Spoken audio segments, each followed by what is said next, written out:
Bonjour à toutes et à tous et bienvenue pour ce 16e épisode de l'Instant Sportif, votre podcast qui va parler de l'actualité sportive en général, série Smart toujours en compagnie de Pierre-Olivier Deschênes.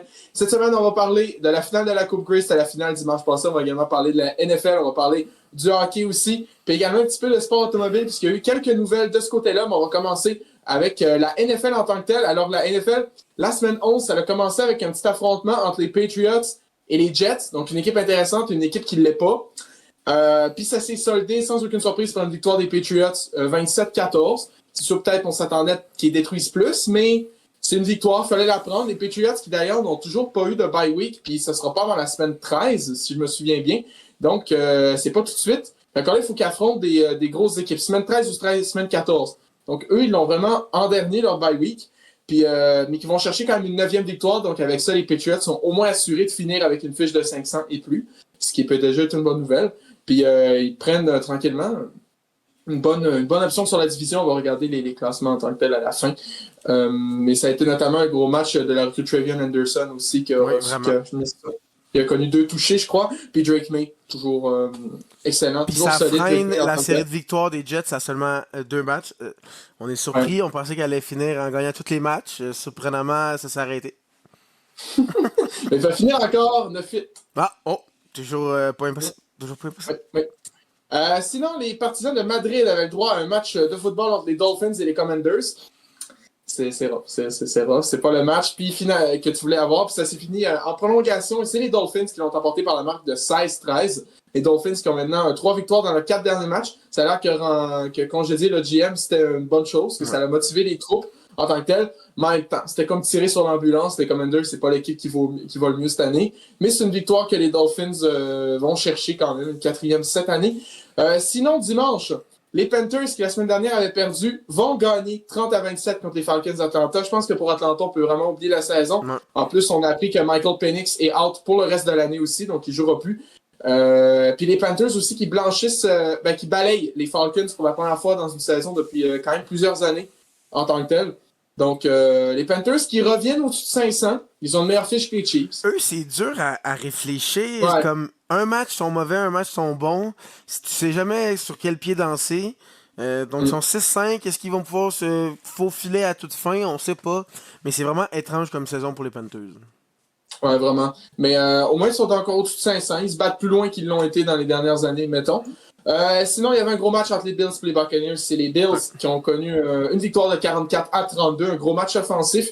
Puis quel match de Josh Allen aussi. 3 touchés par la course, puis 3 passes de toucher. Donc en tout, 6 touchés un peu par sa faute en tant que tel. Ben, grâce à lui, par sa faute, c'est un peu péjoratif. Quand tu fais 6 touchés, ça va très bien. Oui, effectivement. Donc maintenant, une 7e victoire pour les Bills. Les Buccaneers, une 4e défaite, sont 6-4. Ça se calme un peu. Mais c'est sûr que tu as affronté des grosses équipes. Leurs 2 dernières défaites, c'est contre les Bills et les Patriots. C'est pas des mauvaises équipes non plus. Donc, c'est pas. Il n'y a rien de perdu pour les Buccaneers encore. Sinon, moi, je pensais que les Chargers étaient une équipe solide. Mais on l'avait dit la semaine dernière, il y a quelques épisodes, puis on disait les Chargers, c'est peut-être une des seules équipes avec les Rams qui sont solides toute la saison. Ils se sont fait détruire 35-6 par les Jaguars. Ça, c'est. Comment c'est ça que les Chargers vont juste marquer 6 points contre les Jaguars qui sont pas incroyables? Puis qui allaient pas très bien présentement, c'était pas leur meilleure séquence. Aussi, ils avaient bien commencé la saison.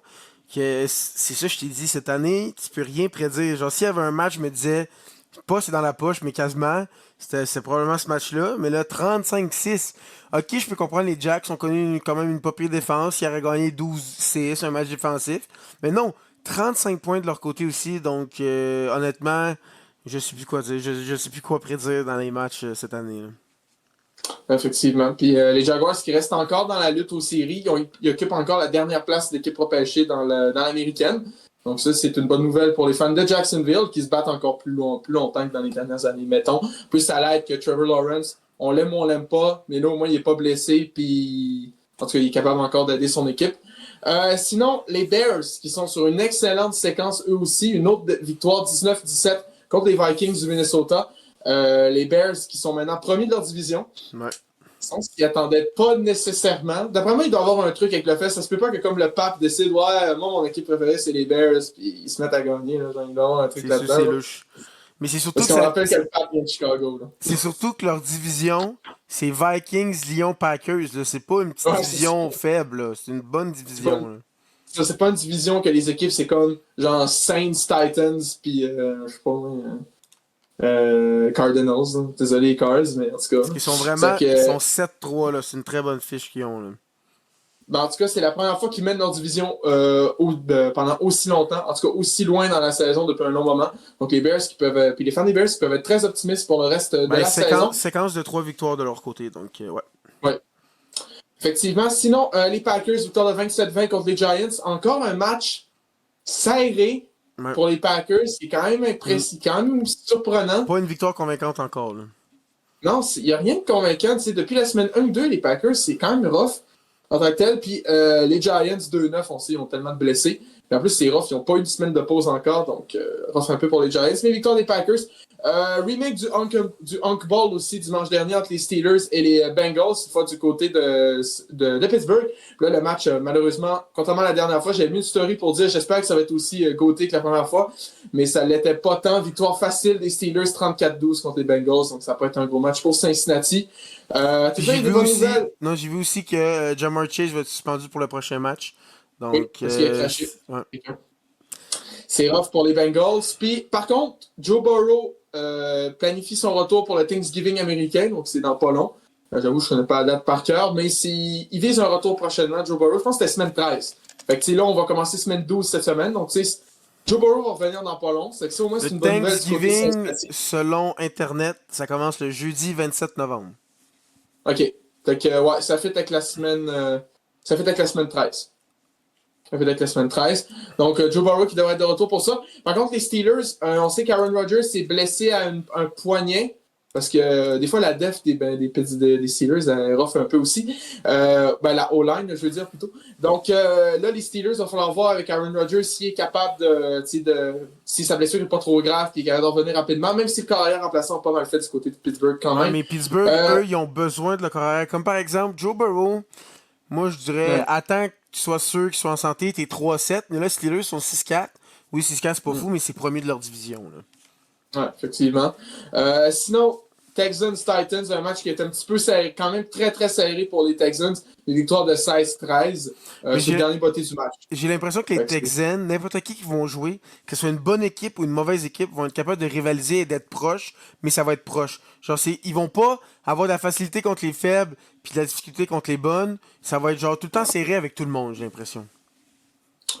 Oui, non, pour eux, il y a des chances en tant que tel. Mais tu sais, c'est comme. Ils sont 5-5, ils sont moyens, mais ils sont encore dans la lutte aux séries dans l'américaine avec les Chiefs puis les Jaguars, pardon.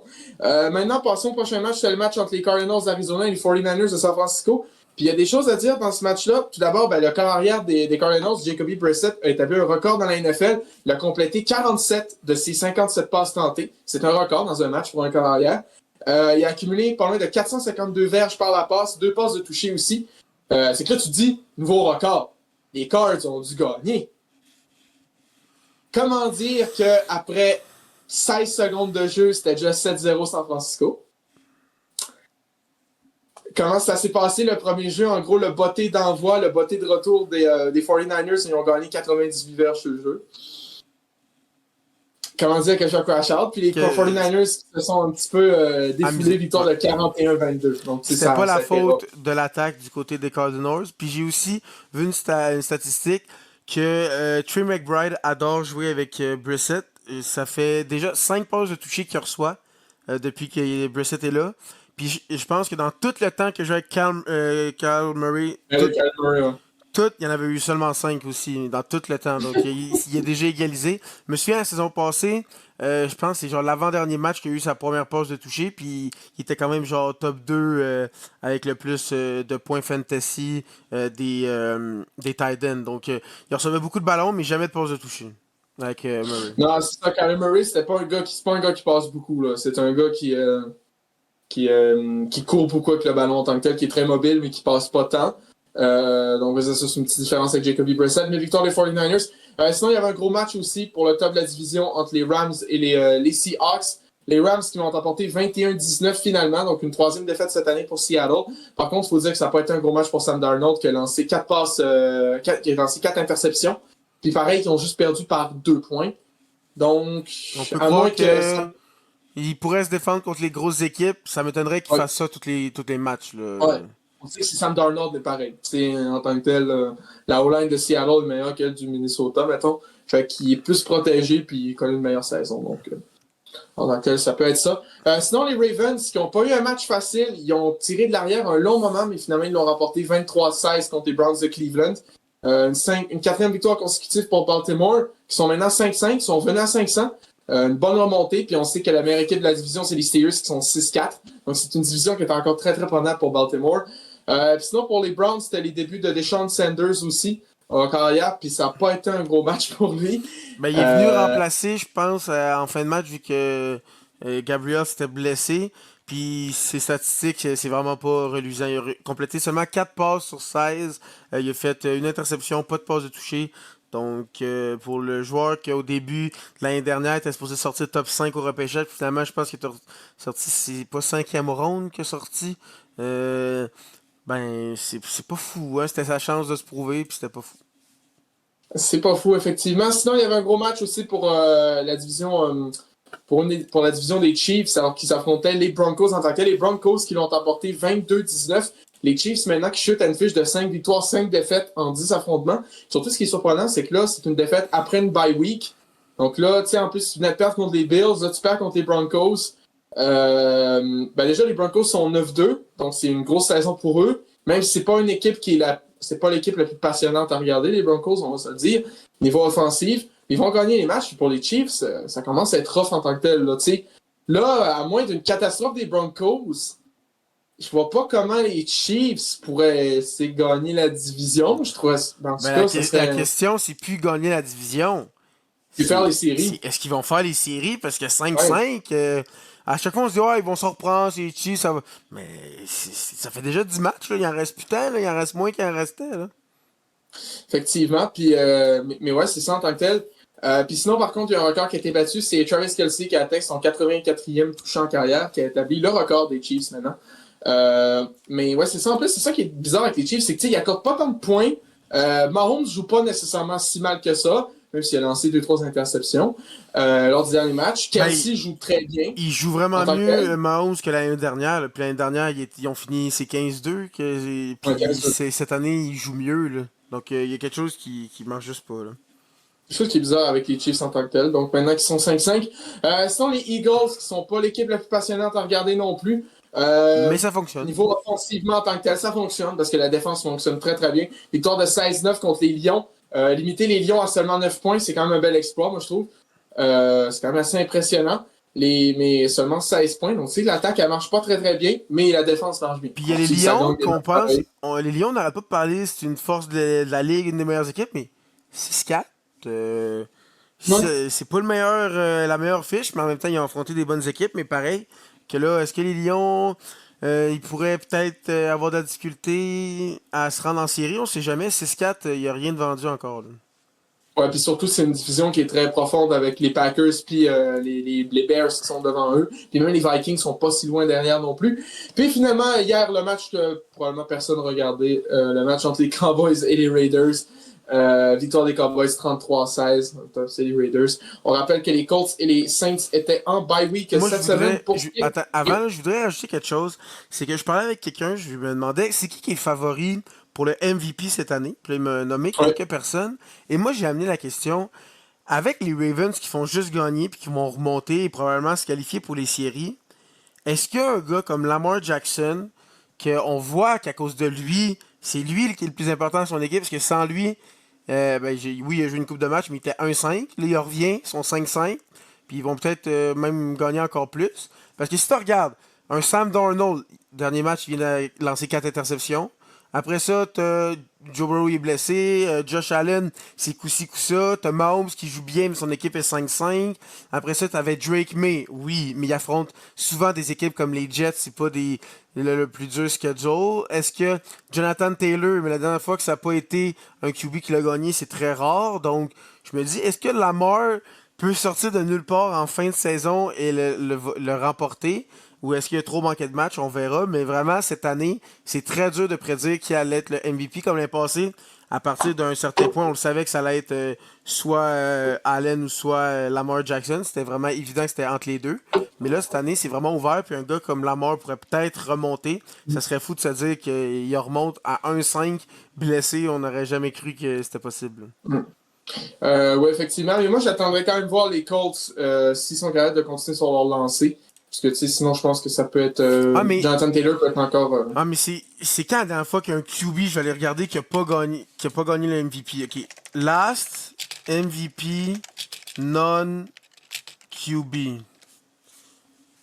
Ça dit que c'est Adrian Peterson en 2012. Que c'est pas un QB qui est MVP, là. Ça fait un méchant bout, là. Ouais. Non, c'est vrai. Ça fait longtemps en tant que tel. Mais oui, ça se pourrait. La saison l'année passée de Saquon était incroyable. Puis même là, il a pas gagné le MVP. Puis il était fou, là. Je pense qu'il était proche de battre des records s'il n'y avait pas ce site le dernier match, là. Donc, ouais, c'est vrai. C'est vrai en tant que tel. On va checker ça.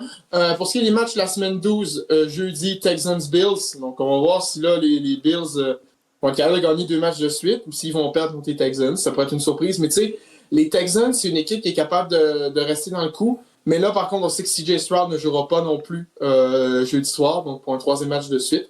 Sinon, Ravens-Jets, bonne opportunité pour les Ravens de revenir à plus de 500. Ouais, vraiment. Chez les Jets. C'est les Jets. Sinon, Steelers-Bears, ça aussi, ça va être un match intéressant. Je pense que les fans des Ravens vont vraiment regarder ce match-là avec les Bears qui sont en bonne lancée. Les Steelers, on va voir si Aaron Rodgers est là ou non. En tant que tel, Bengals-Patriots, les Patriots, ça peut être une occasion de chercher une 10e victoire aussi contre les Bengals, que peu importe. On sait que May peut augmenter ses statistiques, disons. Là. Ouais, effectivement, la ligne défensive des Bengals, c'est pas elle qui est la plus effrayante. Non, mettons. Vraiment pas. Sinon, Lyon-Giants, c'est une occasion pour les Lions de revenir sur le chemin de la victoire. Les Giants, on sait c'est pas la plus grosse équipe de la ligue, loin de là. Packers-Vikings, ça peut être un match un peu intéressant. On sait que les Packers, c'est pas... les Packers, quand ils perdent, c'est comme des équipes pas incroyables, puis quand ils gagnent, c'est pas par gros. Donc, on va voir, ça risque d'être encore un match serré entre les deux équipes. C'est un match important pour la division. Là. Ouais. En tant que tel, oui, puisque c'est reste un affrontement entre 2 équipes de la même division. Chiefs-Colts aussi, ça peut être intéressant. Les Colts qui vont venir dans leur bye week, qui sont 8-2, les Chiefs sont 5-5. Le reste maintenant, les Colts, on sait pas encore si on peut vraiment se dire que c'est une si bonne équipe que ça, ou c'est comme un peu un flou, qui n'ont pas joué contre des bonnes équipes. Mais là, en temps, les Chiefs vont pas bien. Je pense qu'il faudrait vraiment au moins aller gagner ce match-là si on veut au moins y croire tranquillement. Je sais que 5-6, c'est pas la fin du monde, mais tu sais, à un moment donné, si tu peux faire les séries, c'est fun de pas trop accumuler de défaites. Sinon, Seahawks, ils peuvent très bien se reprendre. Ils jouent contre des Titans. Donc, ça devrait être facile de se reprendre là-dessus. Ça pourrait être un match qui redonne confiance à Sam Darnold, justement. 4 interceptions là, contre les Titans pourrait peut-être s'amuser, 2-3 passes de toucher. Ça pourrait le remettre du bon côté. Sinon, après, pour ce qui est des matchs, après 1 heure, il y a Cardinals-Jaguars aussi. Donc, les Jaguars, s'ils veulent rester au plus fort de la lutte, il va falloir battre les Cardinals. Si la ligne des Cardinals, la ligne offensive est pareille, je veux dire défensive, ce sera pas dur. Attendez. Le match que tout le monde va regarder à 16h05, dimanche, Raiders-Browns. Ça, c'est le match que tout le monde va regarder. C'est faux. Je sais même pas si les fans des équipes eux-mêmes vont regarder ce match-là. Les 2 équipes qui sont 2-8, on le rappelle, donc c'est pas le match à regarder. Cowboys-Eagles. Ça peut être bon. On sait les Cowboys, ouais, ça peut être bon. C'est un rematch de la semaine 1, match 1. Le premier match de la saison, on s'en souvient que c'était contre les Cowboys et les Eagles. C'est un match qui était assez serré en tant que tel, donc là, ça va être à voir, mais... Ça a quand même été un très bon match, ce match-là. Ouais. Mais là, c'est ça. Les Eagles qui jouent bien défensivement, ou sinon les Cowboys qui jouent vraiment bien, mais offensivement. Donc, est-ce que c'est la défense des Eagles qui va fonctionner? Est-ce qu'ils vont être capables de trouver plus de jeux aériens avec les Eagles? Est-ce que c'est les Cowboys qui vont être capables de finalement jouer un peu de défense? Ou c'est un match qui... Je sais pas de quel côté, mais si j'avais à parier, j'irais avec les Eagles de ce côté-là. Oui, non, je suis d'accord aussi. Les Eagles, ça reste quand même une des meilleures équipes de la ligue. Sinon, Saints-Falcons aussi, c'est pas le match que tout le monde va regarder, mettons. 2-8-3. Donc, sinon, Falcons-Saints, c'est pas un match qui va être très intéressant à regarder non plus. Une équipe qui est 2-8, une équipe qui est 3-7. En plus, les Falcons vont faire sans Michael Penix. Peut-être que les Saints peuvent causer la surprise et aller chercher une 3e victoire cette année. Sinon, dimanche soir, c'est un match très intéressant. Rams-Buccaneers aussi. Les Buccaneers, là, on sait qu'ils sont comme 2 défaites de suite. Là, en plus, ça s'en va contre les Rams qui sont 8-2, une des meilleures équipes de la Ligue aussi. Ils jouent vraiment souvent contre des bonnes équipes. Ils n'ont vraiment pas un calendrier facile. Mais s'ils descendent à 6-5, là, ça va commencer à être plus compliqué. Surtout que dans leur division, il y a les Panthers qui sont 6-5. Mais en même temps, leur division, c'est pas la meilleure. C'est Saints, Falcons, Panthers. Donc, ils devraient être corrects. Mais faut pas qu'ils en engagent trop des défaites. Mais comme par exemple, les Panthers, ils ont vraiment un match plus simple. Oui, ok, ils sont 7-4, mais les 49ers, c'est beaucoup plus facile pour moi à prendre pour les Panthers. Mais ça veut dire que cette semaine, ça va être un match très important. Là. Ça veut dire que les Panthers pourraient passer premier de la division. Là. Oui, effectivement. Donc ça va être le match de lundi soir en tant que tel. Donc il peut être très intéressant à regarder. Puis sinon, 4 équipes qui sont sur la bye week, les Broncos, les Chargers, les Dolphins et les Commanders. Donc pour 2 équipes, c'est dommage. Pour 2 autres, ça va. Je pense que les fans des équipes en tant que telles vont pas s'ennuyer. Rapidement, avant de passer à la finale de la Coupe Grey, on va regarder un petit portrait des éliminatoires pour l'instant. Du côté de l'américaine, l'équipe qui passerait automatiquement en deuxième ronde, qui aurait son bye pour la première ronde, ce serait les Broncos de Denver, qui sont présentement 9 avec une fiche de 9 victoires, 2 défaites. Donc là-dessus, on sait, c'est pas nécessairement la meilleure équipe sur papier. On sait qu'ils sont pas très intéressants à regarder, mais écoutez, ils gagnent des matchs. En ce moment, ça joue entre Broncos, Colts, Patriots. Est-ce que c'est ça qu'on aurait prédit en début de saison? Vraiment pas. On aurait plus dit Ravens, Bills ou Chargers, Chiefs, mais bon, I guess que c'est complètement pas ça. Là. Effectivement. Puis sinon, pour ce qui est des matchs éliminatoires en tant que tels, c'est 2-7, 3-6 et 5-4. C'est comme ça que ça marche au niveau la répartition des équipes. Je me rappelle, Emily, il y avait une ligue nord-américaine où ce que les joueurs ils patinent, que c'était comme ça que les séries marchaient aussi. Ouais. Maintenant, c'est un autre système plate. Je sais pas c'est quelle ligue, mais je me souviens plus. Je sais pas de quoi tu parles du tout. Ouais, je sais pas, hein. Mais donc, en tout cas, pour l'affrontement 2-7, ce sera les Patriots qui affronteraient les Jaguars de Jacksonville. Donc, tu sais, on mettrait les Patriots quand même favoris là-dessus. Sinon, les Colts qui affronteraient les Chargers, ça pourrait être un très très bon match. Donc, les Chargers, s'ils jouent de la même façon qu'on fait contre les Jaguars, ça serait quand même facile pour les Colts. Puis sinon, ça serait Steelers-Bills. Puis on mettrait quand même un petit 2 sur les Bills. Donc, quand même, les Steelers... Steelers, c'est pas l'équipe la plus concluante, même s'ils sont 6-4. Pour ce qui est de la nationale, c'est les Eagles qui passeraient en bail, qui passeraient en bail, notamment en deuxième ronde, comme l'année passée. Là, il n'y a pas de surprise. Ouais, ça, il n'y a pas vraiment de surprise. Pour ce qui est des affrontements, tout d'abord, ce serait les Rams qui affronteraient les 49ers, donc l'équipe 2 contre l'équipe 7. Ça pourrait être un match intéressant, mais les Rams jouent très très bien, donc ça serait eux les favoris. 3-6, ça serait les Bears qui affronteraient les Packers. Donc, ça serait quand même assez impressionnant aussi. Tu sais, c'est 2 équipes qu'on n'attendait pas nécessairement là, surtout pas Chicago, mais la saison est encore jeune, c'est semaine 12 sur 18, il en reste encore quelques-unes. Ça a le temps de déraper pour une équipe ou pour une autre. Et sinon, ce serait Seahawks Buccaneers aussi pour le 3e affrontement. Donc ça pourrait être très intéressant. Par contre, là-dedans, il y a des grosses équipes qui sont pas là. Dans la nationale, les Lions sont pas là. Puis dans l'américaine, les Chiefs sont pas là. Mais pour l'instant, on dit que les Lions sont en meilleure posture que les Chiefs. Il y a peut-être même du monde que c'était leur prédiction pour le Super Bowl cette année. Là. C'est très plausible. Si tu remontes en début de saison, c'est quelque chose que tu dis pas, le gars, il est fou. Puis en ce moment, les deux ne feraient pas les séries si ça commençait aujourd'hui. Ouais, ça commence aujourd'hui. Donc, on est semaine 12 sur 18, c'est encore le temps de changer. Mais c'est un portrait des éliminatoires qui est quand même assez surprenant. Moi, je pense que c'est ça. Les 2 surprises, vraiment, c'est Bears et Jaguars qui sont encore dans la course aux séries rendues là. Ça, c'était pas tant attendu en tant que tel. Donc, une fin de saison qui s'annonce très intéressante du côté de la NFL. Et je viens de voir qu'il y a un match à 8h15. Non, pardon. Non, j'ai rien dit. J'ai tellement rien dit. C'était un match à 20h15 en après-midi. En tant que tel, je pensais que c'était à 8h du matin. Donc, il y avait un match à l'étranger. Petite erreur de ma part là-dessus. Donc, c'était tout pour la NFL. On peut maintenant passer à la finale de la Coupe Grey du côté de la LCF. Et ça a été victoire des Rough Riders contre les Alouettes. Puis les Alouettes ont tenté une remontée, mais déjà, il y a eu l'échappée de ballon à la ligne de 2.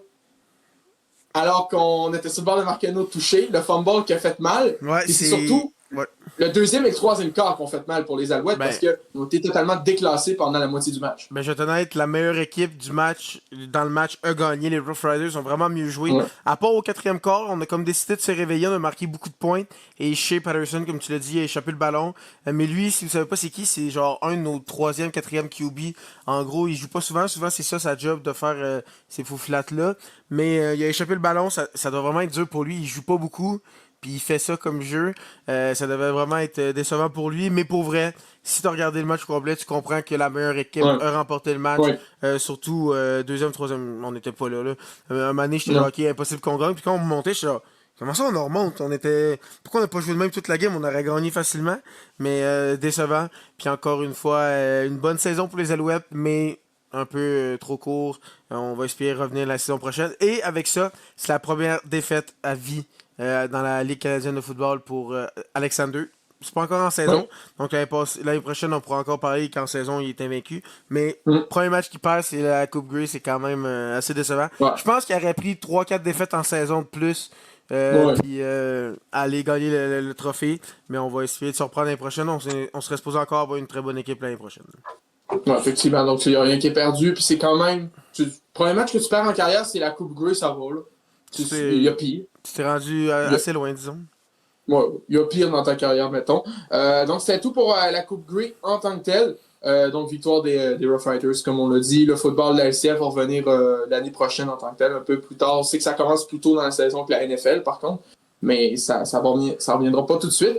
Donc, quand même une bonne saison en tant que telle. Puis aussi, ce qui est espéré pour les Alouettes l'année prochaine, c'est moins de blessés. Oui. Parce qu'on se souvient qu'à un bout, on était en dessous de 500. Donc là, ils ont été capables au moins de faire des séries, de se rendre jusqu'en Coupe Grey. En même temps, faire des séries dans une division, si c'est les Argos et les Rouges et Noirs, c'est pas dur non plus. Là, mais en même temps, cette ligue-là n'a pas beaucoup d'équipes. Donc, ça peut changer rapidement. Tu peux te retrouver au fond très vite. Ouais, effectivement. Effectivement, maintenant, on peut passer du côté de la LNH. Il y a eu quand même quelques nouvelles déjà au côté des signatures. Avant le côté des signatures, j'ai l'impression que deux frères, un duo de frères de la LNH qui s'est inspiré d'un duo de frères de la NFL. C'est les frères Kachuk qui ont lancé leur podcast, le Wingman Podcast. Donc, j'avoue, j'ai pas regardé encore, j'ai pas écouté. Je sais pas de quoi ils parlent. Mais pour vrai, avoir le succès de lui, des frères Kelsey, et à connaître les deux Kachuk qui n'ont pas la langue dans leur poche, ils parlent beaucoup, ça leur dérange pas de dire les vrais trucs. Ça pourrait fonctionner pour vrai, puis ça peut grossir le monde du hockey. C'est pas deux joueurs que j'affectionne personnellement. Premièrement, parce qu'ils jouent contre des équipes un peu rivaux de nous, et aussi sont américains contre le Canada, tout ça, c'est pas mes préférés, mais faut le dire, c'est des personnalités qui vont faire grossir le monde du hockey. Là. Ouais, en tout cas, oui, ça peut être une très bonne chose parce qu'on sait, le podcast des frères Kelsey, là, les invités qu'ils ont, c'est quand même assez impressionnant. Mais c'est parce que oui, ça c'est très important parce que il y a pas longtemps, cette fin de semaine, c'était le match des séries globales de la LNH. Il y avait des matchs en Suède. Il y avait des matchs en Suède. Qui n'a entendu parler, sincèrement? La LNH a-tu fait une pub? As-tu des communications spéciales pour dire qu'il y avait des matchs en Suède? J'ai su qu'il y avait un match en Suède parce qu'il y avait un match que je voyais à la télé à ma job. J'étais genre, pourquoi il y a un match? Il est comme 2h de l'après-midi ou je sais pas trop. Puis ils me disent, c'est parce qu'il est en Suède, genre. Mais genre, j'étais pas au courant avant, je savais pas, j'avais aucune idée de. Ça, c'est comme vraiment. Ça a passé sous le radar, là. Ça, c'est un gros problème de la LNH. Ils sont pas capables de vendre leurs produits. Leur marketing est tellement mauvais. On se souvient de leur soirée, leur Frozen Frenzy, que les 32 équipes jouaient, qui était un mardi. Ouais, un mardi. Ou sinon, je pense qu'en début de saison, ils ont fait jouer toutes les équipes la même journée, puis le vendredi, il n'y avait personne. Non, c'est ça, oui. Quand le vendredi, c'est une des journées les plus libres dans le monde du sport, comme il n'y a pas de football, parce que c'est le samedi, dimanche, il n'y avait pas de basket qui commençait un peu plus tard, donc il aurait pu en mettre là. Mais là, tu te retrouvais avec plus de matchs. Puis il y a aussi un autre truc que je trouve qui est un exemple que je trouve que c'est mal fait. Comme par exemple une page que je suis sur pour les recaps de tous les matchs de sport en général aux États-Unis. C'est Polymarket Sport. Puis eux, ils font vraiment beaucoup de recaps. C'est vraiment drôle et ça pogne vraiment beaucoup. Là. Ils ont des milliers d'abonnés. Puis là, dans les commentaires, souvent, je vois pourquoi il n'y a pas de contenu de hockey, pourquoi il n'y a pas de hockey. Puis il y a souvent baseball, football, même football des collèges américains, tout ça. Il n'y avait jamais de hockey, il y a même du basket, tout ça. Et en gros, à un moment donné, il a répondu dans un commentaire que j'ai vu, c'est qu'en gros, à chaque fois qu'il pose du contenu, ça passe, les ligues, personne ne bloque. Mais quand il pose LNH, souvent il se fait même bloquer ou il y a eu des problèmes avec la Ligue nationale. Donc, un autre exemple, genre laissez le sport grandir, laissez-le mettre du contenu, ça fait juste grossir le sport, puis ça peut amener d'autres fans à avoir plus de revenus télévisés et tout ça. Puis c'est juste positif pour le sport en tant que tel. Ouais, non, c'est pas super le niveau marketing de la LNH en tant que tel. Sinon, pour ce qui est des signatures, Shane Pinto qui a signé un contrat de 4 ans, 7,5 millions, donc une bonne signature pour les Sénateurs. Il a quand même connu un bon début de saison aussi, même si c'est calmé aussi. Sinon, une signature d'un gardien qui va très très bien, c'est Scott Wedgwood, ou pour les intimes, Scotty Wedgie. Je pense que je suis le seul à l'appeler de même, en fait. Mais, je suis pas sûr que t'es le seul intime qui l'appelle de même. Là. Non, mais Scotty Wedgie, c'est Coyotes Legend. On dirait juste que tu penses qu'il se faire un Wedgie. Non, mais Scott Wedgwood, si tu t'achètes une boîte de cartes AHL 16-17, il y a son autographe dedans. La carte, elle vaut 15$. Oh. J'ai regardé une vidéo. Ouais. Mais actually, c'est comme AHL 16-17. Les cartes, tu peux pogner dans le même paquet Sven Andrigato puis Max Freeberg. Ben, fait qu'écoute, c'est vraiment pique. Pas tant, non. Oui. Sven Andrigato. Max Freeberg, capitaine des Ice Caps de Saint John, c'est pas tant pique. Mais oui, le ghost. Non. Mais Scott Wedgwood, qui a un gros début de saison, surtout avec la blessure de Blackwood au Colorado, l'Avalanche qui va très très bien, puis Scott Wedgwood fait partie des succès. Lui qui a toujours été un backup dans sa carrière en tant que tel, il a vraiment connu un regain. Il a un regain dans sa carrière. Il a été le backup longtemps des Stars. Il s'était un peu relancé avec les Coyotes aussi. Après, il est passé aux Stars plusieurs années. Puis là, maintenant, il est très très solide en tant que backup de l'Avalanche. Puis ça fait du bien pour l'Avalanche. On sait que dans les dernières années, la situation des gardiens, c'est pas ce qui était le plus reluisant au Colorado. Donc là, d'avoir deux gardiens solides, ça peut vraiment les aider à pousser loin. S'ils peuvent peut-être garder Stand-up pour plus que 2-3 ans, parce que ça fait, depuis qu'ils ont gagné la Coupe, même avant ça, ils ont changé énormément de gardiens les dernières années. Ils ont eu Georgiev, ils ont eu Francouz qui a pris sa retraite, il y a eu Kemper, il y a eu Grubauer, il y a eu Hanonen, là c'est Blackwood puis Wedgwood, donc ça change beaucoup. Donc s'ils peuvent avoir trouvé leur tandem puis le garder pour un petit bout, ça peut être très très bénéfique pour eux. Là. Puis sinon, du côté des Kings, signature d'Adrian Kempe, 8 ans pour 10,625 millions aussi. Donc, très grosse signature, mais qui est très... qui vaut la peine parce qu'à chaque année, il fait un minimum 70 points, très constant. Donc, une bonne signature, mais on voit que maintenant, ça coûte cher les joueurs. Là, parce que oui, il est très bon, mais c'est pas un McDavid ou un Marner, c'est pas dans ce niveau-là. Il est pas dans l'élite, puis il coûte 10,625. Donc, on peut se dire que des équipes qui ont signé leurs jeunes comme Jack Hughes, 8 ans, 8 millions, ils ont fait la bonne affaire. Là. Ouais, effectivement, mais quand même un bon contrat quand même. Relativement. Maintenant, du côté des Canadiens, il y a quelques semaines, le seul truc qui pouvait exaspérer les fans des Canadiens, c'était les vidéos pas drôles d'AI de Jake Paul dans l'équipe. Là, je pense que les fans des Canadiens peuvent s'inquiéter sur d'autres trucs parce que ça n'a pas été une grosse semaine. Non, vraiment pas. Premièrement, ils se sont fait détruire par les Kings. La première période était coup-ci, coup-ça, mais on avait marqué en fin de période. On sort de là 1-0. Mais après ça l'a disparu. Premièrement, on s'est fait accorder, je pense, c'était 3 buts en 4 minutes. Mais après ça l'a continué à dérouler. Puis on n'a pas bien joué. On n'avait aucune chance, à part quelques-unes. Puis on a finalement perdu 5-1 contre les Kings. Puis là, on s'est dit, OK, contre les Stars, il faut sortir un gros match. On commence bien. Le début de la période, ça va super bien. Pleine pression. Slavkovski avait été critiqué, puis il a sorti un bon début de match. Après ça a commencé à juste mal aller. Il n'y a rien qui rentrait de notre bord, puis tout rentrait de l'autre côté. Puis ça a été dégringolade. Après ça, on a perdu 7-0 contre les Stars. Vraiment une dégelée totale. Donc là, on était genre, ouais, ça fait 2 matchs de suite. Est-ce qu'on va surprendre? Boston, oui, ils vont bien, mais c'est Boston. Ils n'ont pas la meilleure équipe sur papier. Notre rivaux, un samedi soir à Montréal, les joueurs vont vouloir y aller, ils vont vouloir se donner à 100%. Ça a été un match correct. Ça a bien commencé. 2 batailles. Là, tout le monde était genre, la rivalité est de retour. Let's go. Peut-être qu'on va remporter ce match-là. On l'a pas remporté. Vraiment, Boston, avec un McAvoy en santé, avec Swayman qui a recommencé à bien jouer, puis le bottom six qui joue vraiment physique, c'est vraiment une meilleure équipe que l'année passée. Est-ce qu'ils peuvent tenir ça toute l'année? Je sais pas, mais ils vont être plus en train de se battre pour les séries que dans le bas fond, comme on aurait pu prédire. Puis les Canadiens l'ont perdu 3-2. Donc c'était déjà mieux, mais c'est une autre défaite. Et là, par la suite, hier soir, il y a eu le match contre Columbus. C'était un match en 2 temps. Il y avait plusieurs jeux qui étaient genre, what? On dirait qu'il joue pas bien. Comme sur le premier but de Rowinski, je pense que pour vrai, on lui a laissé 5 secondes.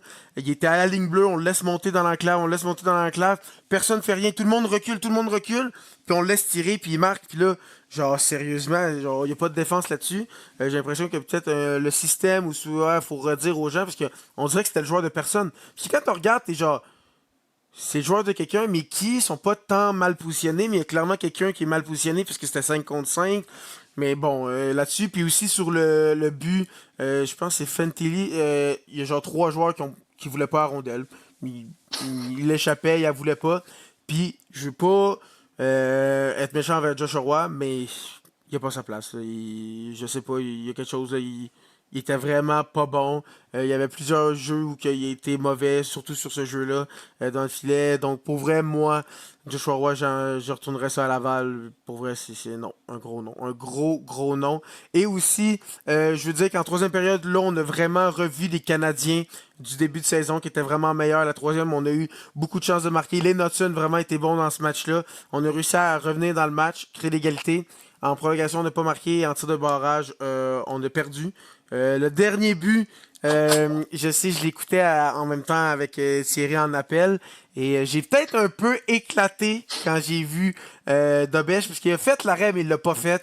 Puis ça m'a tellement fâché parce que je voulais qu'on ait la victoire. Ça faisait 3 défaites de suite. Puis il a échappé la rondelle. Mais en même temps, je veux dire que j'ai critiqué Dobesch sur ce jeu-là, là, tu sais. Mais il a pas connu un match affreux non plus, ça faut le dire. Il a été bien correct dans ce match-là. Donc, faut surprendre, parce que j'ai vu aussi une statistique, dans les 7 derniers matchs, on est 1-3-3, après avoir commencé 9-3. Donc, ça va plus comme on dit, là. Ouais, ben, tu sais, en même temps, je peux comprendre, parce qu'en voir le but de Dobesch, c'était comme un but très très faible à accorder, là. C'est entre les jambes, c'était pas nécessairement le tir de l'année, tu sais. C'est plus gênant d'accorder un but là-dessus que sur Ken Johnson, par exemple. Non, Ken Johnson, quelle fin qu'il a faite, sérieusement, c'était incroyable. Donc, c'était tout pour la semaine des Canadiens pour la LNH. On va rester un petit peu dans le hockey parce que tranquillement, c'est les débuts de la saison dans la LPHF, la Ligue féminine. C'est pour ça que j'ai mis mon chandail de la victoire en l'occasion. Le calendrier préparatoire s'est terminé hier, au moment où on a enregistré l'épisode. Donc, le lundi, la victoire a joué un total de 2 matchs et à chaque fois, ça a été des victoires de 3-2 contre le Fleet de Boston. Donc, c'est un bon calendrier préparatoire en tant que tel pour la victoire de Montréal en tant que telle. Maintenant, si on regarde du côté de la saison régulière, ça va commencer vendredi, qui s'en vient le 21 novembre avec 2 matchs.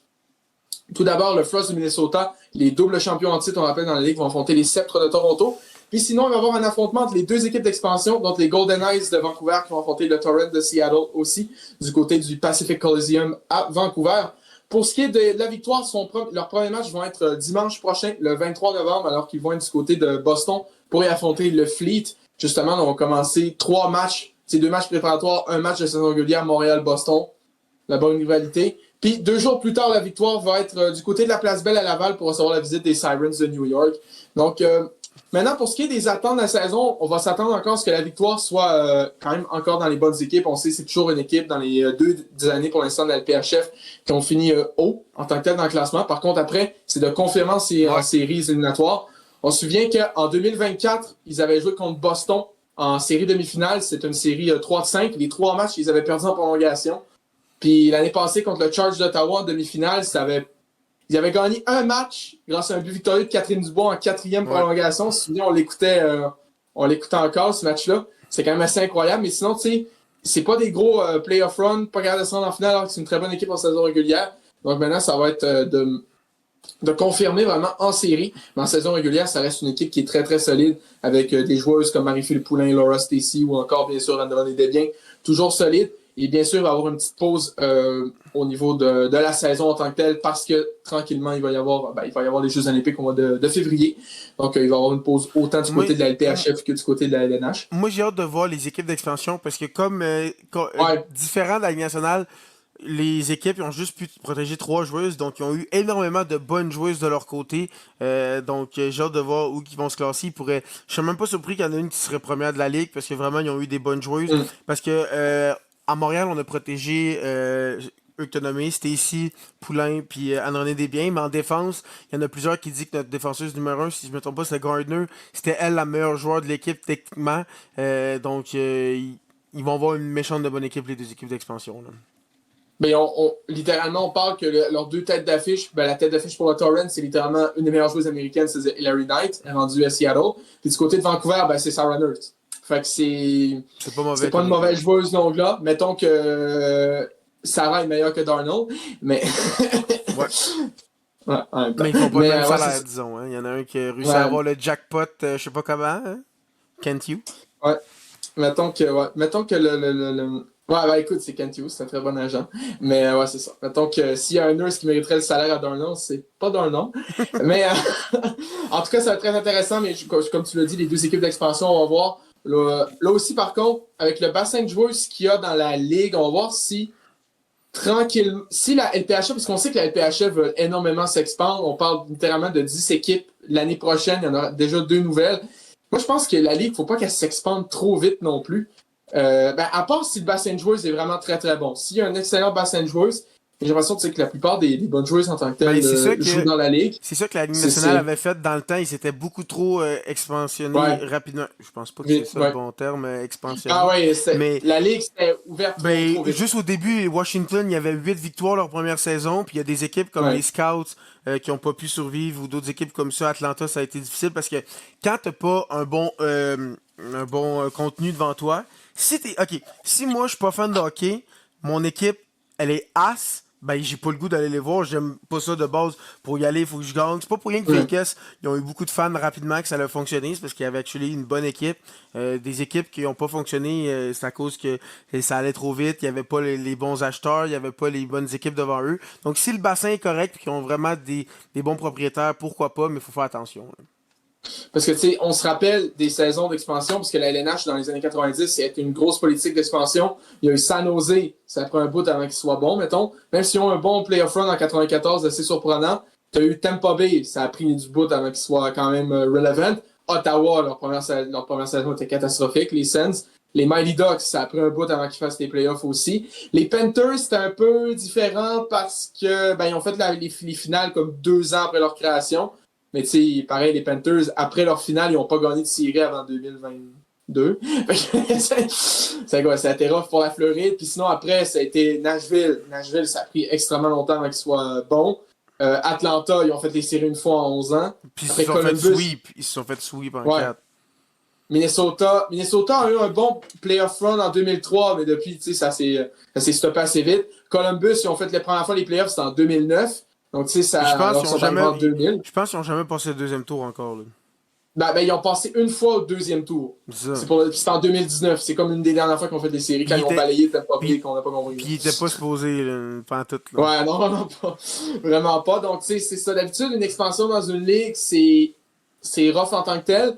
Mais c'est sûr que quand il y a moins d'équipes, c'est sûr que ça peut être plus facile. Ouais. Ça peut être plus facile. C'est sûr que comme la LNH, quand ils se sont expandés, il y avait comme déjà une vingtaine d'équipes.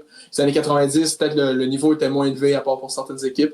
Donc c'était plus rough. Là, c'est sûr qu'il y en a moins, c'est plus facile, notamment du côté de la WNBA qui s'expand aussi. Là, il y a encore 2 équipes qui arrivent du côté de Toronto et de Portland. Donc ça aussi, ça va être à surveiller. Mais donc, très hâte d'avoir ce début de saison-là au niveau de la LPHF. Pour ce qui est maintenant, on va continuer dans les sujets d'émission. On va passer un petit peu du côté du sport automobile. Tout d'abord, ça, c'est un sujet que j'ai oublié de parler la semaine dernière en tant que tel. Parce que j'étais trop concentré à crash out sur Ferrari. Mais c'est parler de la retraite de Jenson Button. Jenson Button, c'est sûr que c'est pas le champion du monde de Formule 1 qu'on va le plus retenir, sincèrement, mais il a été champion du monde en 2009. Puis la semaine dernière, à la fin des 8 heures de Bahreïn, qui était la dernière course d'endurance de la saison, a officiellement pris sa retraite en temps du sport automobile. Donc Jenson Button, c'est quand même une carrière impressionnante en Formule 1. Il a couru de 2000 à 2017. Officiellement de 2016, mais en 2017, il a fait une course pour remplacer Alonso. Mais tu sais, il reste quand même très, très solide au niveau de la Formule 1. Il a commencé avec Williams en 2000, il est arrivé après 2 saisons chez Benetton Renault. C'était un petit peu compliqué. Après, quand il est arrivé chez Honda en 2003, c'est là qu'il a commencé à dévoiler son potentiel. Il battait notamment Jacques Villeneuve en 2003, puis en 2004, quand la barre était actually une très, très bonne voiture, il a commencé à faire ses premiers podiums, ses premières poles. Il a fini 3e du championnat cette année-là. Après, il y a eu des années plus compliquées. Il va chercher sa première victoire au Grand Prix d'Hongrie 2006 avec Honda, une victoire absolument incroyable sous la pluie, il partait 14e. Une course impressionnante de Jenson Button. C'est une des premières victoires britanniques depuis longtemps. Tu sais, il faut que dire qu'en 2006, quand c'est arrivé, c'était la première victoire britannique en F1 depuis 2003. Maintenant, imagine-toi maintenant qu'il faut t'attendre 3 ans avant qu'un Britannique gagne une course. C'est toi à l'époque, si Hamilton dominait, c'est quand même bizarre à imaginer. En tant que tel, après, il y a eu 2 années compliquées avec Honda en 2007-2008. 2009, Brown GP, l'équipe qui vient de nulle part, qui rachète Honda, Honda qui quitte le sport, Button qui gagne 6 des 7 premières courses, qui après est capable de rester régulier jusqu'à la fin de l'année pour être champion du monde en 2009. On s'en souvient, une saison extraordinaire. Ils ont fait un documentaire sur Disney+ là-dessus pour dire comment c'était une épopée incroyable, l'épopée de Brown GP en Formule 1. Pour vous dire son niveau de régularité, il y avait 17 courses en 2009. Sur les 17, il y en a 16 qui l'a fini dans les points. Puis la seule qui n'a pas fini, c'est parce qu'il a abandonné tour 1 sur une collision créée par Romain Grosjean. Donc, c'est le facteur Grosjean en plus. Là. En tout cas, en 2009, je pense. Donc, il y avait une saison extraordinaire. En 2010, il va chiner chez McLaren à côté de Lewis Hamilton. Pendant 3 ans, McLaren ont eu un excellent duo de pilotes, notamment l'année 2011, où Button avait fini vice-champion derrière un Vettel qui était intouchable. cette année-là. Puis aussi, il a remporté en 2011, on se souvient, le Grand Prix du Canada, la course la plus longue d'histoire de la F1 qui avait duré 4 heures à cause des nombreux drapeaux rouges puis tout, qui avait été incroyable. Après une dernière victoire au Grand Prix du Brésil 2012, après, McLaren a eu sa descente aux enfers, si je peux dire ça comme ça. Puis Jenson Button a malheureusement été présent lors de cette petite descente aux enfers. 2013, pas de podium. 2014, un podium, première course, puis après, c'est milieu de plateau. Après, les deux, il a connu les 3 années McLaren Honda. Ça a été rough, les années McLaren Honda, on se souvient. Surtout 2015 et 2017. Même si 2017, il était là pour une course. Mais pareil. Puis sinon, après la Formule 1, il est parti un peu dans d'autres disciplines sportives. Il a fait du Super GT, notamment au côté du Japon. Il a fait aussi les 24 heures du Mans en LMP1. Donc, il a fait du DTM en Allemagne puis du Super GT au Japon. Notamment, il a fait un peu de Extreme E. L'Extreme E, c'était comme un peu du rallye électrique. En tant que tel, il a fait du rallycross. Il a fait de la NASCAR aussi. Il a fait 3 courses. Il a fait de l'IMSA. Il a fait beaucoup d'endurance dans les dernières années. Il était en hypercar avec Porsche. Notamment participé aux 24 heures du Mans. Puis cette année, justement, il était avec l'équipe, avec Cadillac, pardon. Avec Cadillac en endurance. Donc, une excellente carrière pour Jenson Button en tant que tel. On rappelle champion du monde de Formule 1 en 2009 et 15 victoires. Donc, c'est quand même un petit palmarès intéressant. Du côté du Britannique, sinon, c'est pas mal tout pour sa carrière. Maintenant, au niveau de la F1, il y a eu d'autres nouvelles. Tout d'abord, la semaine dernière, il y a un événement qui a eu lieu pour dévoiler la livrée de l'Audi de l'année prochaine. Donc, il y avait notamment les 2 pilotes, Nico Hülkenberg, Gabriel Bortoleto, qui étaient présents. Alors là, c'est sûr que la livrée, il n'y a rien de définitif. Il n'y avait aucun sponsor dessus. C'est une livrée qui est grise, rouge, bleu, grise, rouge, noir, je ne sais plus trop. T'sais, avoir des couleurs, personnellement, tu te regardes juste ça de même, tu fais ouais, c'est pas incroyable. Là. Mais en même temps, ça va. C'est Mais pas. Ça va. si c'est gris, rouge et noir, ça ressemble pas mal à As, non? Ouais. Haas, maintenant, sont plus noir-blanc. Fait que, tu sais, ça va. Ils peuvent être différenciables. Mais c'est juste que, comme. C'est aussi la façon que les couleurs sont séparées qui est bizarre. T'es comme. La moitié de la voiture qui est grise, au niveau du capot moteur, ça devient rouge et noir. C'est comme un peu bizarre, la séparation des couleurs qu'ils ont fait. Mais pareil, hâte de voir ça l'année prochaine. Aussi, la F1, ils ont annoncé quelques trucs. Déjà, il y a une nouvelle réglementation qui va obliger les équipes à recouvrir au moins 55% de leur voiture de peinture. Parce que. Je sais pas, il y a juste on recule il y a 2 ans, 2023. Là. C'est l'année qui avait mis 2023, tout du carbone 2024. partout, puis c'était tout... On est d'accord que toutes les voitures étaient noires, littéralement. Surtout 2023, c'était intense. 2023, carbone. c'était intense. Pour elle, je me souviens, j'avais crash out. J'étais comme, mais vous voulez pas mettre de la peinture? Ça, c'est un problème que les voitures sont trop lourdes, puis que les équipes essaient de sauver du poids. Donc, comment tu sauves du poids? T'enlèves de la peinture. Donc là, au moins, ils vont obliger. On est d'accord que c'est pas le combat de l'année. Il y a des combats en F1 puis il y a des problèmes qui sont plus importants que ça. Puis si tout le monde a 50% de peinture, au minimum, ils sont tous égaux. Là. Au moins. Puis, mais tu sais, pareil, tu sais bien que comme là-dedans, t'aurais eu, je sais pas moi, McLaren ou Audi qui auraient eu leur char tout noir presque. Mais par contre, t'aurais Ferrari. Ferrari n'aurait pas fait un char tout noir non plus. Là. Rouge, ouais. Il y aurait au moins eu Ferrari qui aurait été rouge. Au moins, en tout cas, en bonne partie. Mais au moins, ça je trouve. C'est pas un combat intéressant, mais au moins, ça va rendre des livrées plus intéressantes sur la piste. À part Red Bull qui va avoir la même depuis 15 ans, là, mais en tout cas, c'est ça. Vrai que j'ai l'impression que c'est la seule que ils nous sortent quasiment tout le temps la même chose, puis il n'y a pas tant de critiques. Parce qu'on est rendu habitué. Ça fait 10 ans qu'on a la même livrée. Puis, en tout cas, c'est Red Bull. On n'en parle pas. Puis sinon, une autre nouvelle du côté de la F1, dernière, ça. Écoutez, ça, on en a parlé notamment plus tôt dans les épisodes précédents que les jeux de sport, souvent, un des problèmes, c'est que c'est pas nécessairement qu'on a parlé des jeux de sport que c'est un problème qui sort à chaque année, mais tu sais, ça peut se démontrer sur l'expérience de jeu. On se rappelle qu'on a la chronique NHL 26, on l'a gardé pour 3 épisodes et on l'a enlevé parce que le jeu est pas bon, sincèrement. Je comprends pas comment, réalistiquement, au niveau du hockey, tu peux frapper 3 poteaux de suite.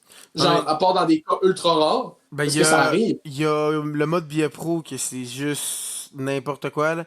N'importe quoi que tu fasses dans ta première pré-saison, après ta pré-saison, tu te fais renvoyer dans les mineurs. Là, dis-moi pas, non, c'est parce que t'es pas assez bon. J'avais 15 points en 7 matchs. Là, tu me dis, j'aurais peut-être dû monter à difficulté, on s'en fout. J'ai été send down pareil. Pareil.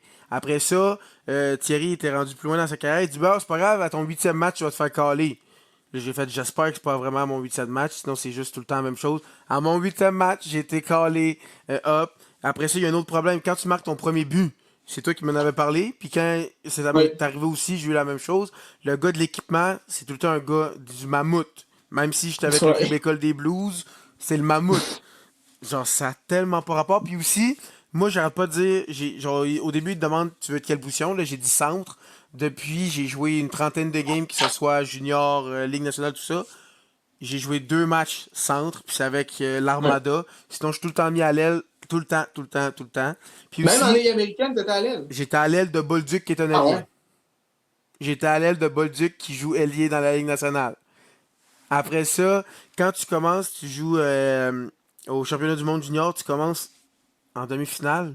Genre, Ouais, fais-moi c'est ça. commencer au début du tournoi, puis si j'ai pas le goût de le jouer au complet, je vais le skipper. Pourquoi tu me garoches en demi-finale? Puis tu commences en Mm. demi-finale, puis après ça, tu passes en entrevue.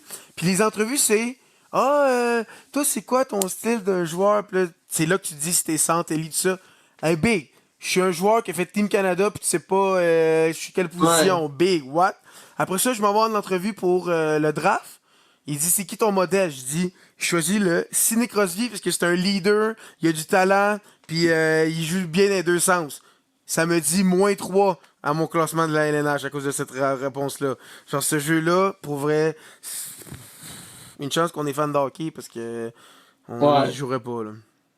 Ben, sincèrement, j'y joue présentement parce que j'ai une saison avec les Sags. C'est le seul truc que je fais, littéralement.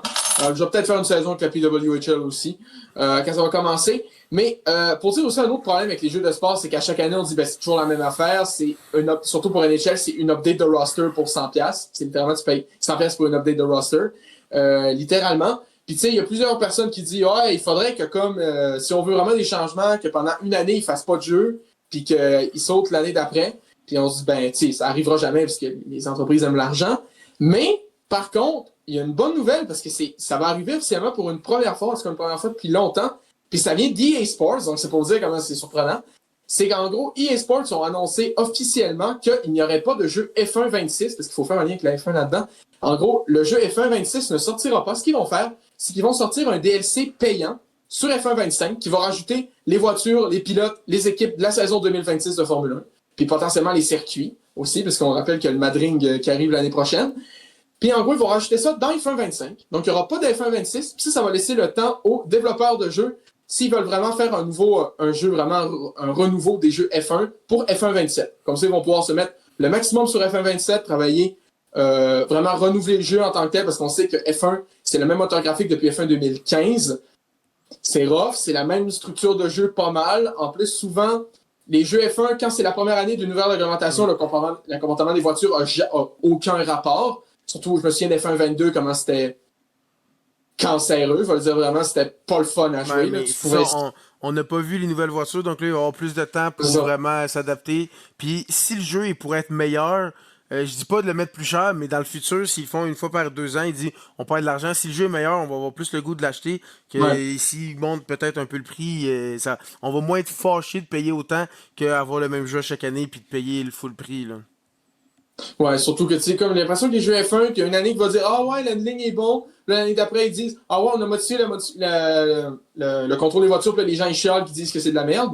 Fait que là, s'ils peuvent renouveler la fonction que le jeu marche, puis ils peuvent rajouter des nouvelles fonctionnalités, pour moi, ça serait tellement un gros plus. Puis, sincèrement, je m'attendais même pas à ce que ça arrivait, puis je trouve que c'est tellement une bonne nouvelle. Là. C'est tellement une bonne décision qu'EA a pris en tant que tel. Puis tu sais, en plus, pour F1, c'est juste bizarre qu'il l'ait pas fait avant, parce que je trouve qu'une franchise de jeu comme F1, ça marche. Ça peut très bien marcher. Tu sais, comme, t'aurais eu le même jeu F1 23, F1 24, les chars qui changent pas. Ça aurait pas choqué tant que ça, Puis là, c'est cette année-là en que tant tout que le tel. monde a signé. Genre, il n'y avait aucun Tu sais, changement ouais, à la grille. Ouais. il y avait aucun changement à grille, aucun changement des pilotes. Tu sais, il y aurait eu le même jeu. F1 23 aurait eu un mode F1 24, ça aurait pas été rageant, là. Tu sais, ça aurait été absolument compréhensible. Donc là, c'est juste bizarre qu'ils font ça pour un changement de réglementation. Il va peut-être pas falloir s'attendre à ce que les voitures 2026 soient très réalistes niveau manuel, mais au moins, ça va laisser une chance à EA de faire un meilleur jeu pour F1 27. Puis là-dessus, je peux être optimiste. Par contre, le seul piège, ce sera pas de mettre le DLC à 90$. S'ils le Non, mettent, là, par c'est. contre, ça sert à rien. Rendu là, il y a une couille dans le pâté, c'est qu'ils ont juste pas fait de jeu puis ils font le même nombre d'argent. Là. Ouais, ouais, effectivement. Si tu sors maximum, je serais prêt à payer 50$. Ouais, Maximum. 40-50, ouais. Gros max. Ouais, Là. gros max. Parce que, tu sais, techniquement, tu dis, tu vas mettre, il y a une équipe de plus, il y a un circuit de plus, mais là, c'est Voilà, pas... si c'est juste ça, j'espère vraiment qu'il y avait au moins quelques changements, au moins. Pas juste une update comme ils font d'habitude, puis on a rajouté une écurie, là. Au moins, amener deux, trois trucs, là. Ouais, au moins en tant que tel, parce que... Mais, non, c'est juste ça. Il faut qu'ils fassent les changements en tant que tel. Mais c'est une bonne nouvelle. C'est une bonne nouvelle pour eux. Puis ça pourrait être le fun que dans les années futures, les compagnies de jeux de sport fassent ça un peu. Parce que, tu sais, oui, il y a toujours des gens niaiseux, pigeons, genre moi pis toi, qui achètent les jeux à chaque année. C'est sûr. Mais à un moment donné, il y a des gens qui stand. Je pense qu'il y a de plus en plus de gens qui stand. Fait que les entreprises Ben, commencent à comprendre ça. moi, il y a eu une pause où je les achetais à chaque année, mais là, Ouais. comme par exemple, là, c'est NHL 26 qu'on a. Ben, le Ouais. 25, je l'ai pas acheté. Puis je pense que je l'avais skippé un autre avant. Là. Donc je suis rendu que je me dis, je peux en skipper un ou deux. Là. Je vais faire les changements moi-même. Surtout avec GM Connecté, je peux me trouver quelqu'un qui a fait les rosters de l'année d'après. Puis Ouais. j'en skip un. Là. Bien sûr, au maximum, ça marche comme une année d'après. Mais tu sais, comme par exemple, je serais resté sur le 24. J'aurais downloadé les rosters début de saison 25. Après, c'est à moi d'update les rosters. Mais tu sais, ça l'aurait fait très clairement en tant que tel. Donc, ce serait le fun que plus de compagnies le font. Moi, personnellement, c'est les jeux F1. Ça fait comme... le 23, je l'ai acheté Day One, je me souviens bien. Le 24, je l'ai acheté comme au mois de décembre passé. Puis le 25, je l'ai toujours pas. Fait que Parce c'est que, comme... mais c'est juste pour dire, à part les jeux de sport, là, quelle compagnie sort un nouveau Ouais. de leur série à chaque année? Non, genre juste par exemple, là je prends le plus gros exemple, là, GTA, ça fait Ouais. 13 ans qu'ils attendent. Il y a des jeux que c'est à chaque 3-4 ans. C'est très rare qu'à chaque année ils sont capables de sortir un excellent jeu. Là. Ouais, effectivement. Donc, c'est une excellente nouvelle, puis en espérant que ce soit pareil pour les prochaines années. C'est pas mal tout pour le bloc actualité. On va passer rapidement à nos 3 étoiles de la semaine. La première, on a parlé lors du bloc NFL, c'est Josh Allen, le carrière des Bills de Buffalo. En tout, 357 verges qui ont été accumulées lors du match et 6 touchés. 3 passes de touchés, 3 touchés par la course. Donc, un excellent match pour Josh Allen, le meilleur joueur des Bills de Buffalo. Sans aucune surprise en tant que tel. Sinon, la deuxième Sinon, étoile, c'est Nikola Jokic. Donc, on parle pas beaucoup d'NBA parce que moi, j'essaie de plus en plus regarder de matchs, mais je me sens pas assez à l'aise pour être un expert et en parler. ouais. Si j'en écoute un peu plus et si jamais on vous amène un invité, on pourra en parler plus. Mais on était obligé de le mettre. Il a joué 3 matchs et il y a eu une moyenne de 39 points, 13 rebonds, 8 assists. Puis vraiment, il rate quasiment pas de tir. Si j'ai bien vu, il y a eu un match qui était comme à 80% de réussite de tir. Donc, puis il y avait eu 55 points. Donc vraiment, Nikola Jokic encore connaît une excellente saison. Puis ce gars-là est un phénomène. Il commence à être un des meilleurs de tous les temps. Puis présentement, c'est lui le favori pour le MVP, même s'il y a de très bons candidats. Doncic, il y a aussi Giannis qui joue bien, Shea qui joue bien avec son équipe qui va super bien. Donc je l'ai comme deuxième étoile de la semaine. Puis sinon, par contre, au niveau du basketball, on n'en parle pas tant, mais ce qu'il faudrait souligner, c'est le début de saison des Raptors, qui est vraiment Oui. incroyable pour l'instant. 9 victoires, 5 défaites, avec les Blue Jays qui ont connu qui ont connu leur magnifique run jusqu'en série mondiale. Les Raptors qui vont bien, le vilain canard là-dedans, c'est les Maple Leafs qui vont pas très bien, qui sont une des pires équipes de l'Atlantique présentement. Ils sont à égalité Ouais. au dernier rang de l'Est, au grand complet.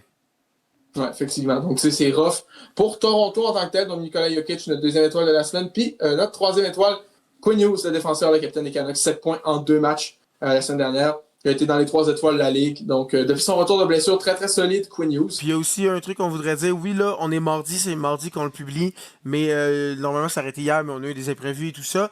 Nous, nos étoiles, on vous répète, c'est du lundi au dimanche d'après. Ouais. Donc, le match d'hier de Queen News ne compte pas. Sinon, il y aurait probablement été première étoile, parce qu'il y a encore eu 3 passes. Il y aurait eu 10 points en 3 matchs. Donc là, on l'aurait mis premier. Mais vu que joué seulement 2 matchs, on l'a mis un peu plus bas. Donc, s'il continue cette semaine, il y a encore 3 points. Il pourrait être une autre étoile la semaine prochaine. Puis sinon, je me souviens, avant de quitter, on a oublié de parler du classement de la LNH en tant que tel. Donc, c'est pour parler des surprises. Moi, déjà, j'avoue, j'avais pas regardé le classement du début de l'année. Puis là, je regarde l'autre jour pour le fun et je vois que Boston est premier de l'Atlantique. J'ai bugué un peu. Ben, Sincèrement, j'ai comme. surtout avec leur début de saison, ils étaient vraiment pas bons, mais quand tu regardes Ouais. dans leurs 10 derniers, ils sont 8-2. Donc vraiment, ça va super bien pour eux. Ils se sont vraiment repris. Honnêtement, McAvoy qui est enfin en santé. Là, je sais que contre le match contre le Canadien, il a reçu une rondelle au visage. Je sais pas s'il va être blessé à long terme. Mais le fait qu'il soit là en santé, ça fait vraiment une différence. Swayman, il a recommencé à être plus autant affreux que l'année dernière. Puis le jeu physique a l'air de fonctionner pour eux. Donc vraiment, une très grosse surprise. La division Atlantique au grand complet, c'est une surprise, là, on va se le Ouais. dire. Donc premier, Boston, Détroit. Après ça, Canadien, Ottawa. Donc oui, dans les quatre pires, il y a Panthers, Lightning, Toronto. OK, il y a les sabres qui ne changent pas. Ça, c'est quelque chose qu'on va toujours avoir au fin fond de la division. Mais qu'en ce moment, Toronto, Lightning, Panthers, ce serait hors des séries. Là. C'est Ouais. fou de ce tir-là. Sinon, du côté de la division métropolitaine, moi, ma surprise, c'est qu'il y en a deux. C'est que les Capitals soient au fond, puis que les Pingouins soient troisième. Genre, pour vrai, j'aurais plus pensé l'inverse. Mais quand tu regardes cette division-là, entre la troisième position puis la huitième, il y a 4 points de différence. Donc vraiment, il n'y a Non, rien c'est de joué ça. encore. Là. C'est ultra serré. Cette année là, Ultra c'est serré. très serré. Tous les matchs valent de quoi, donc c'est ça qui est le fun à regarder. Mais je trouve que dans l'Ouest, il y a encore plus de surprises du côté de la Ligue nationale. Par exemple, les Ducks, qui sont premiers de leur division, 25 Mm. points. Léo Carson, Cote Gauthier, vraiment incroyable ces deux-là ensemble. Sinon, toi, de ton côté, c'est quoi la surprise qu'il pourrait avoir dans l'Ouest, autre que les Ben, Ducks? l'Ouest, je dirais que, ben, si on parle du top 3 de la centrale, il n'y a rien de surprenant par contre. Non. Parce que c'est Dallas, Colorado, Winnipeg. C'est ce qu'on s'attendait. Mais ouais, les Ducks, le Kraken qui est troisième aussi. Ça, c'est quand même une belle surprise au niveau de la Pacifique. Les Golden Knights, 2, malheureusement, on s'attendait à ce qu'ils soient là. Ben, ils sont rendus Oui, 4 je maintenant, vais. ils ont même descendu. Ah, Les c'est Kings, qui est devant? c'est les Kings Les qui sont Kings, rendus oui, c'est vrai. deuxième. Les Kings, je les trouve surprenants. Surtout avant leur début de saison qui Ouais. n'était pas incroyable. Là, maintenant qu'ils sont venus deuxième de la division, c'est quand même assez impressionnant. Puis sinon, les Blackhawks sont-ils encore en équipe repêchée? En ce moment, ils ont 22 points. Ils sont quatrième de leur division. Ils se battent avec les Golden Knights, les Oilers, puis le Mammouth, puis le Wild qui sont tous à 22 points. Donc, ça va.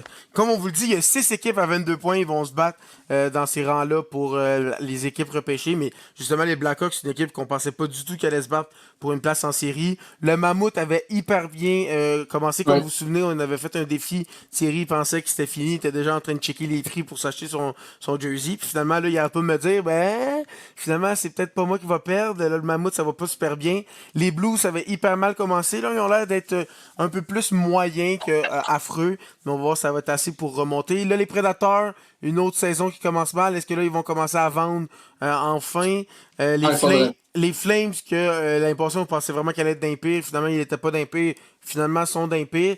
Donc, il y a un peu n'importe quoi qui peut arriver. Comme par exemple, il y a une couple de semaines, les Oilers qui perdent 9-1 contre Colorado. Donc, vraiment, cette année, n'importe quel match, tu peux pas dire je suis sûr que c'est ça qui va arriver. Là. Tout peut arriver. Mm. Donc, c'est vraiment très surprenant cette année-là, le classement. Là. Ouais. Puis rapidement, avant de quitter aussi, on a oublié de parler, mais c'était la finale de l'ATP aussi qui se Ah oui? déroulait la fin de semaine dernière. C'est terminé. Tout d'abord, on avait parlé du premier match de Félix Auger-Aliassime qui avait perdu 7-5, 6-1 contre Senner. Il avait l'air de s'avoir blessé un petit peu. Mais par contre, c'est très bien repris parce qu'il a gagné ses deux matchs contre Ben Shelton et aussi contre Alexander Zverev. Donc, il s'est qualifié pour les demi-finales de la finale de l'ATP. Malheureusement, il a affronté un gars qui s'appelle Carlos Alcaraz en demi-finale. C'est sûr que ça n'a pas continué. Le tournoi s'arrêtait assez rapidement. Puis en finale, quelle surprise incroyable! Carlos Alcaraz qui affrontait Yannick Sinner, on s'y attendait absolument pas.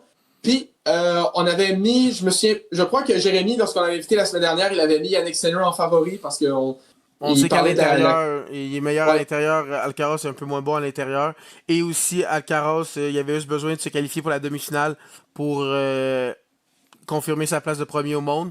Donc, Alcaraz finit la saison premier avec 12 000 points, 12 050, et Sinner deuxième avec 11 500. Là, vous vous dites, c'est proche. Donc, c'est qui est troisième, qui est proche de eux? Personne. Zverev, 5 100. Zverev a 5 160. Même si tu fais x2, il serait troisième. Genre, il n'y a personne c'est d'autre. intense. Il Il n'y a personne de proche. Il n'y a personne de proche. Mais par contre, le beau tournoi Félix Auger-Aliassime lui a permis de monter 5e au classement d'ADP, ce qui est son plus haut classement en carrière. Ouais. Il avait déjà été 6e, mais là, 5e. Puis avec Djokovic qui va peut-être pas jouer tous les matchs à la saison dernière, parce que lui il est 4e, il pourrait le dépasser. Zverev qui a de la misère à vraiment clutcher dans les moments importants. Donc la 3e place, honnêtement, est grande ouverte pour lui. Là. Oui, tu sais, ben, s'il continue à jouer au niveau qu'il a, parce qu'on sait des fois, Félix, c'est toujours peut-être l'habitude, il a parti de la saison, il performe un peu moins bien. Mais là, pour vrai, ça pourrait devenir le premier Canadien depuis Raonic à percer le top 3. Ça pourrait être cool. Ça pourrait être très, très cool. Pour Félix Auger-Aliassime, qui a connu une excellente fin de saison 2025, que ce soit un US Open, ses autres tournois. Mais on voit qu'il n'y a pas le niveau comparé aux deux ténors en haut. Là. On voit que vraiment, c'est juste ces deux-là. Puis ça commence même à nous gosser un peu. Parce que on fait des jokes en disant, quand on fait des prédictions, mettez-les tout de suite en finale. On sait déjà que c'est ça. Mais c'est parce que c'est ça qui arrive. Pour vrai, c'est tout le temps ça. C'est très rare qu'il y en ait un des deux qui ne se rend pas en finale. Là. Je pense, comme on l'avait dit, ils ont chacun fait 3 finales de Grand Chelem, puis ils en ont gagné chacun 2. Donc, ouais, l'imprévisibilité qu'il peut y avoir comme dans la LNH ou la NFL ne se retrouve pas dans l'ATP. C'est ce qu'on peut dire. Donc, c'est pas mal tout pour l'épisode de cette semaine. J'espère que vous avez apprécié. La semaine prochaine, on va revenir sur la semaine 12 de la NFL. On va également revenir sur la LNH. On va essayer de revenir un petit peu sur la NBA, juste parler un petit peu plus en profondeur. Et on va voir si les Raptors sont capables de garder leur bon début de saison. Également, je vais revenir rapidement sur le début de saison dans la LPHF. Aussi, il va y avoir le Grand Prix de Las Vegas. En parlant d'ailleurs du Grand Prix de Las Vegas, ça pourrait être le premier Grand Prix que Max Verstappen se fasse officiellement éliminer de la lutte au titre. Il pourrait être éliminé mathématiquement après Vegas, tout dépendant des résultats. Par contre, Lando Norris n'est pas... il n'y a aucun scénario qui pourrait l'assurer d'être champion à Vegas. Aucun scénario. Au plus tôt, il peut être champion au Qatar. Mais ce ne sera pas à Vegas. Tous les scénarios possibles, c'est impossible. Mais moi, je veux à Abu Dhabi, comme 2021, que ce soit avec Verstappen ou que ce soit avec Oscar. Ça serait le fun que la dernière course vraiment décide du gagnant. Mais tant que Norris gagne, pour moi, je suis content. Là. Puis là, Norris, il mène dans les derniers tours. Puis là, il y a Colapinto qui se met dans le mur. Puis il y a safety car. Puis Max le défend. Puis là, Max le défend. Comme en 2021, on s'en souvient. Mais Max, est-ce que Tsunoda va pouvoir être aussi un bon coéquipier que Perez? Ouais, c'est sûr que Perez a été très très bon en défense contre Hamilton à début en 2021, le Tsunoda. Parce que Perez, en ce temps-là, il était au pire 4. Il n'était pas 18. Donc, tu sais, c'est on chialait sur Perez, mais c'est littéralement le meilleur coéquipier de la on n'a pas réalisé à quel point l'auto était as, puis à quel point Perez il faisait le plus qu'il pouvait avec cette voiture-là. On pensait que n'importe qui allait pu faire mieux ou autant. Puis on réalise qu'on l'a vraiment critiqué pour rien. Là, que ça se peut que ça le drive vraiment pour avoir une saison incroyable quand il va revenir. On sait jamais, on va voir. Ouais, effectivement. Puis aussi, Perez, on l'a vu récemment, il a fait des petits tours du circuit d'Imola dans la Ferrari de 2023. Peinture en noir, c'est Ferrari qui ont prêté leur voiture à Cadillac pour qu'ils fassent leur test. Cadillac qui va avoir un moteur Ferrari, puis c'est 3 premières saisons en F1. Mais sinon, ça va être des sujets qu'on va parler la semaine prochaine en tant que tel. Également, rapidement, Bo Bichette a refusé l'offre qualificative des Blue Jays. Mais ça veut rien dire. Au début, Vladi, ça a l'air qu'il voulait pas signer, ça allait pas. Ouais. Puis quelques mois plus tard, il était en finale de série mondiale en train de frapper des circuits avec un contrat signé. Là. Donc, Puis avec les Blue Jays, pas avec les Dodgers. Ouais, avec les Blue Jays. Donc, on peut garder espoir, mais c'est sûr que ça commence mal en tant que tel. C'est pas de bonnes nouvelles. Ouais, c'est ça. En négociation, toujours pour une équipe. Mais sinon, c'est les sujets qu'on va évoquer la semaine prochaine. Donc, football, la NFL, hockey de la LNH, hockey de la LPHF, Grand Prix de Formule 1. Plein de bons sujets qu'on va évoquer la semaine prochaine. J'espère que vous avez apprécié l'épisode, puis on se retrouve la semaine prochaine.